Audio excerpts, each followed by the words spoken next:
Now, one thing. One day you are going to under the ground. You will be finished. Everybody else will also be finished. What are you worried about? You are worried about money. You are worried about somebody's opinion. You are worried about prestige.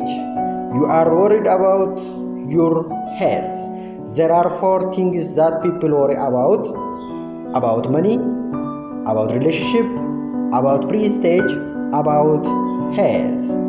All of them is going to away one day. Then why worry? See life from a bigger context. 10 years ago, didn't you worry? You are still alive. 5 years ago, didn't you worry? You are still alive. 3 years back, you worried. This is worrying. Did not do anything to you. You only created more toxins in your body.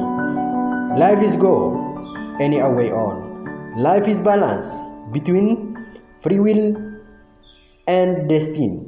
How many of you have this question about a free will and destiny? Many in the audience raise their hands. Is life all destined or is all free will? I tell you, life is a combination of both free will and destiny. Your height is your destiny, but your weight is your free will. You can't say, this my destiny is to weigh 100 kilos. I will tell you to get on the treadmill and don't eat those burgers. So, your weight is your free will and your weight is your destiny. Similarly, it is remaining density, whether to get or not, is your free will.